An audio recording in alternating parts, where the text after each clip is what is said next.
সবাইকে স্বাগত জানাই বন্ধুরা ফিজার গ্রামীণ রান্নাঘরে। আজকে আমি বানাবো শীতকালীন 3 পিঠা একসাথে, আর একদম নরম তুলতুলে ফুলকো, যেগুলো দুর্দান্ত লাগে খেতে। তো আমি প্রথমেই বানিয়ে নিব পাকোয়ান পিঠা। পাকোয়ান পিঠা বানানোর জন্য আমি এখানে নিয়ে নিয়েছি চালের গুঁড়ো, শুকনো চালের গুঁড়ো চেলে নিয়েছি। আর লাগবে দুধ, আমি গরুর দুধ নিয়েছি। আর গুড় নিয়েছি 1 কাপ গুড়। আমি এখানে এই কাপের মাপে 3 কাপ চালের গুঁড়ো নিয়েছি। গুঁড়ো দুধ, এতে স্বাদ খুব ভালো হবে। ময়দা আর হালকা গরম জল, এটা লাগলে দিব, না হলে না। এবারে প্রথমেই আমি গুড় একটা বাটিতে ঢেলে নিব। গুড় আমি 1 কাপ দিয়েছি। 3 কাপ চালের গুঁড়োর সাথে 1 কাপ গুড়, এতে মিষ্টি একদম পারফেক্ট হবে। দিয়ে দিলাম এতে দুধ, ঢেলে ফেটাবো ভালো করে। গুড় পুরো গলে যাবে। গুড়টা দুধের সাথে মিশে গেলে দুধ থেকে অন্য একটা পাত্রে নিয়েছি। দেখুন দুধের কালার কত সুন্দর। এখন একটু একটু করে দুধ দিব আর আটা মাখবো। ভালোভাবে মাখতে হবে যাতে কোনো দানা দানা ভাব না থাকে। একটু সময় নিয়ে ফেটাতে হবে। পাকোয়ান পিঠার কিন্তু ফেটানোটাই মেইন। এটা যত ভালোভাবে ফেটানো হবে পিঠা কিন্তু ততটাই ভালো হবে। এবারে এতে দিয়ে দেব গুঁড়ো দুধ, যার ফলে টেস্ট অনেক বেড়ে যাবে। গুঁড়ো দুধ ভালোভাবে মিশিয়ে নেব। আটার কালারটা খুব সুন্দর হয়েছে। আটার বেটার এমনভাবে মাখতে হবে, খুব ঘন না আবার খুব পাতলা না। এটা যথেষ্ট পাতলা হয়েছে। ময়দা মেশানোর পর ঠিকঠাক হয়ে যাবে। অনেকক্ষণ ফেটালাম, এবার দিয়ে দিব ময়দা। এতে পিঠা নরম হবে।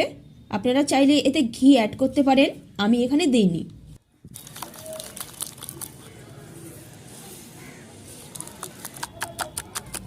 আমার ফেটানো হয়ে গেছে। ঘনত্বটা দেখুন কিরকম হয়েছে।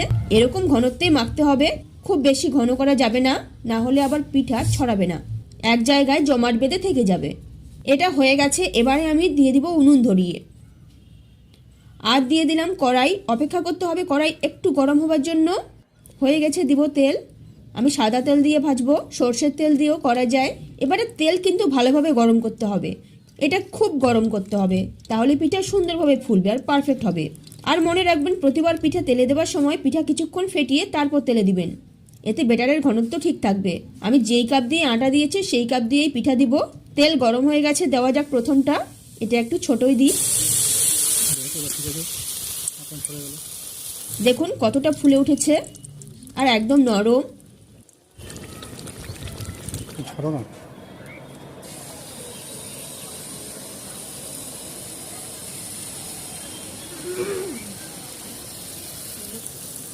দেখুন ফুলে উঠেছে আর ভিতরটা একদম খাস্তা, খেতে খুবই সুস্বাদু হবে।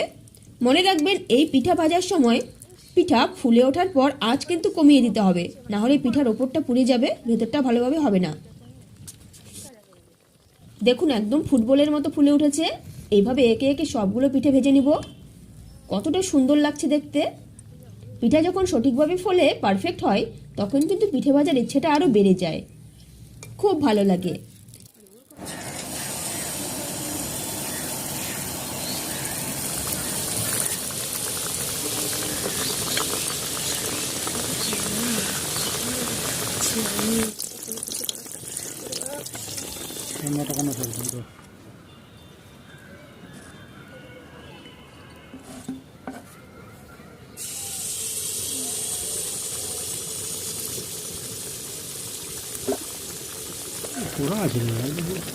আচ্ছা,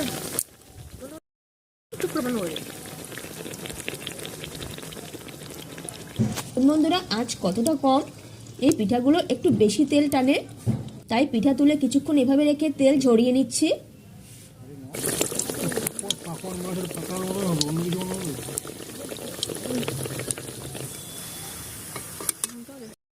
সুন্দর সাইডগুলো হয়েছে। তুলে নিলাম। তো আমাদের পাকোয়ান পিঠা রেডি। এখন গরম গরম এটা খাবার পালা। এরপরে আমরা আসছি শীতকালীন একটি জনপ্রিয় পিঠে, আর সেটা হলো চিতই পিঠা। একদম ফুলকো ফুলকো। তো এই রেসিপি বানানোর জন্য প্রথমেই উনুন ধরিয়ে নিয়েছি। এবারে দিব একটা কড়াই বসিয়ে। এবার কড়াইতে দিব পরিমাণ মতো জল, কেননা এই জল দিয়েই আটা মাখতে হবে। জল দেওয়া হয়ে গেছে। আর এদিকে আমি নিয়েছি চালের গুঁড়ো, এটা আমি চেলে নিয়েছি। আর এটা একদম শুকনো, এখন এটা মাখতে হবে। আর কিন্তু মাখাটাই মেইন, এটা সঠিকভাবে মাখতে পারলেই পিঠা পারফেক্ট হবে। আপনারা দেখতে থাকুন। আমি এখন এতে জল এড করব। উনুনে যে গরম জল হচ্ছে সেটা, জল হালকা গরম হয়েছে। এই অবস্থায় আমি একটু একটু করে তুলে তুলে চালের গুঁড়োতে দিব আর মাখবো। দেখুন জলে আঙুল ডুবানো যাচ্ছে, এরকম গরম জল হতে হবে। একটু একটু করে দিব আর মাখবো। জল কিন্তু একেবারে দেওয়া যাবে না, অল্প অল্প করে দিয়ে দিয়ে মাখতে হবে। যেভাবে রুটির জন্য আটা মাখে অনেকটা সেভাবে করতে হবে কিছুক্ষণ। এদিকে জল কিন্তু গরম হচ্ছেই। এখন আমি হালকা গরম জলে মেখে নিচ্ছি। আপাতত জল দেওয়া কমপ্লিট, আর এটা ভালো করে মাখবো। বাকি জলটাকে বলক ওঠাবো, বেশ চিপে চিপে মাখতে হবে। দেখুন বন্ধুরা, বেশ কিছুক্ষণ মেখে নেবার পর কিরকম হয়ে গেছে।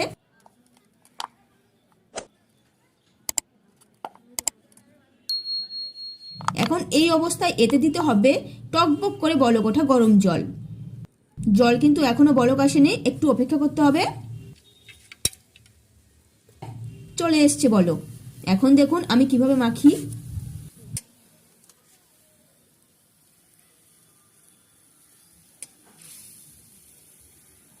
আটার দোলাটাকে ছাড়িয়ে নিতে হবে।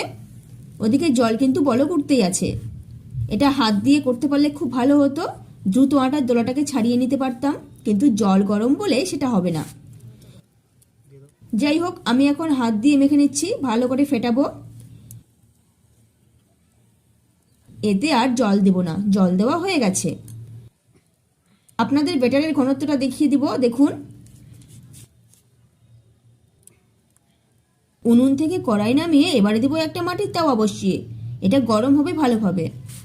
এটা বসিয়ে দিয়ে আমি এদিকে ফেটাবো। একটু সময় নিয়ে ফেটাতে হবে।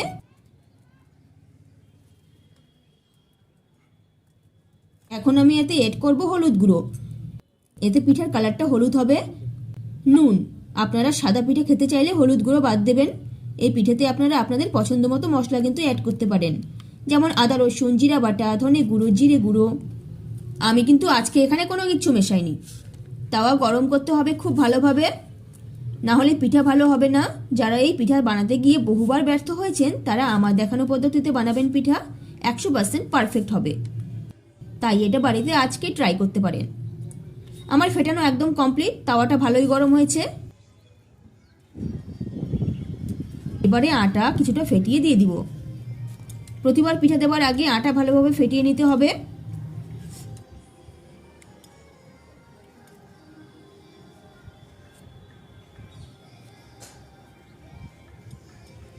সঙ্গে সঙ্গে ঢাকা দিয়ে দিব। এটা হতে কিন্তু বন্ধুরা একটু সময় লাগবে, এই পিঠাগুলোতে একটু বেশি সময় লাগে। তবে এই পিঠাগুলোর প্রথমটা বেশিরভাগ সময় পারফেক্ট হয় না, একটু এদিক ওদিক হয়। দেখি এটা কেমন হয়েছে। সুন্দর হয়েছে, তবে পরের গুলো আরো ভালো হবে।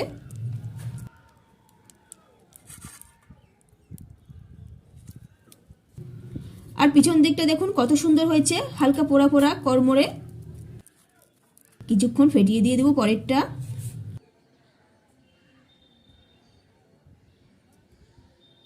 আর সাথে সাথে ঢাকা দিতে হবে।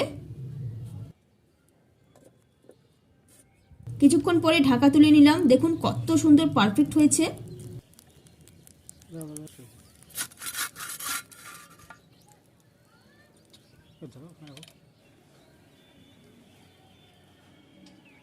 এটাও হয়ে গেছে খুব সুন্দর।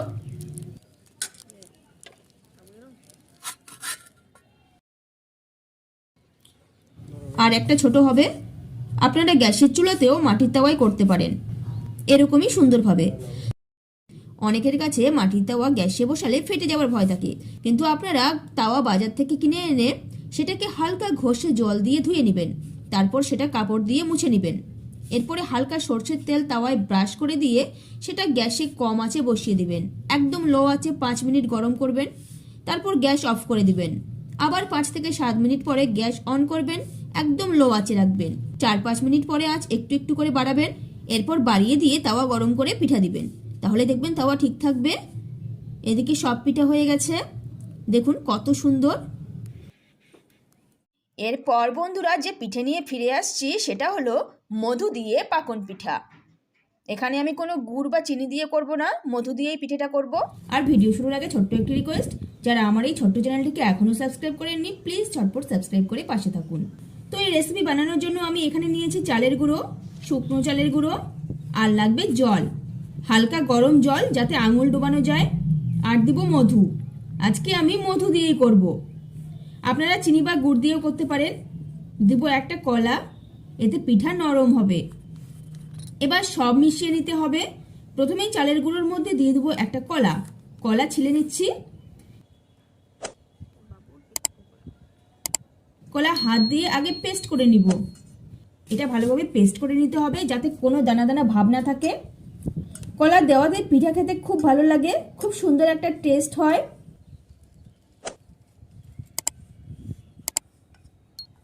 এরপর দিয়ে দিব মধু। আমি এখানে এই কাপের মাপে 3 কাপ চালের গুঁড়ো নিয়েছি, আর এর জন্য আধা কাপ মধু দিব। এই শীতে মধু পুরো জমে গেছে, তো আমি আধা কাপ মধু বের করে নিলাম। এখন এটা অ্যাড করব। জল একটু একটু করে মেশাবো আর মাখবো। মনে রাখবেন জল কিন্তু একটু একটু করে দিতে হবে আর চিপে চিপে মাখতে হবে। আপনারা এই পিঠে গুড় বা চিনি দিয়েও করতে পারেন, যার যেরকম ইচ্ছে। আমি আজকে এখানে মধু দিয়েই করেছি। দিলাম আরও একটু জল। পিঠে যত ভালোভাবে ফেটাবেন পিঠে কিন্তু তত ভালো হবে। একটু ধৈর্য সহকারে আপনাদের কাজটা করতে হবে।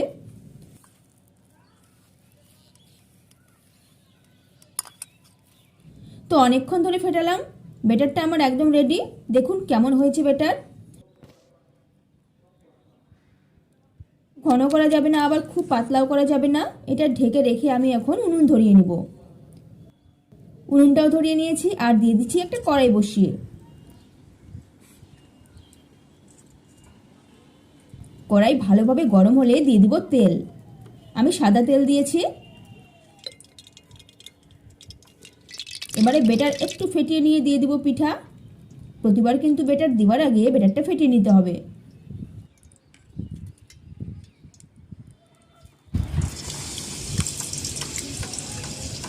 একটা জিনিস খাওয়া যাবে না।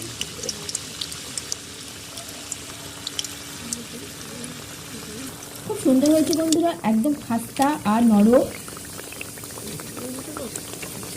দেখুন কত সুন্দর নরম হয়েছে, আর ধারগুলোতে কত সুন্দর খাঁজ খাঁজ পড়ে গিয়েছে।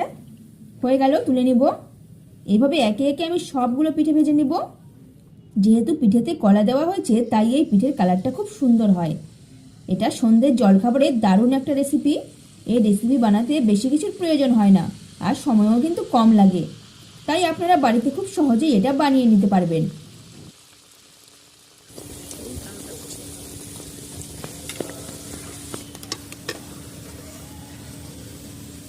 দেখতে কতটা সুন্দর লাগছে।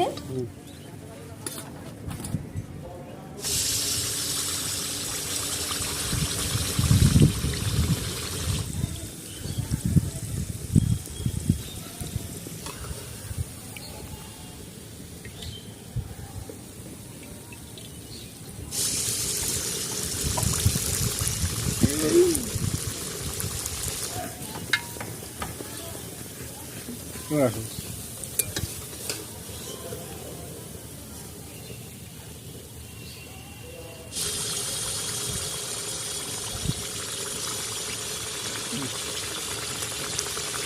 সবটা কাটি খাবেন।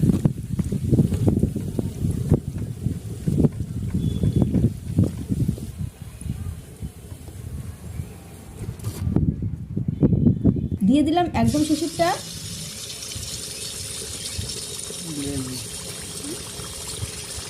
আমি চুলাতে কিন্তু আর কোনো জাল দেব না, হালকা আঁচেই হবে। পিঠেটা আর একটু হবে।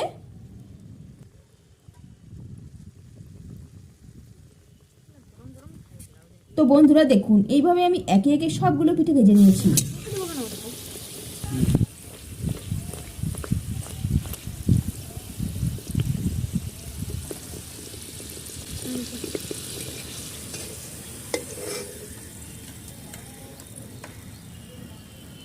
আর এই যে দেখুন সবগুলো পিঠে কত সুন্দর গোলটা খাঁজ কাটা।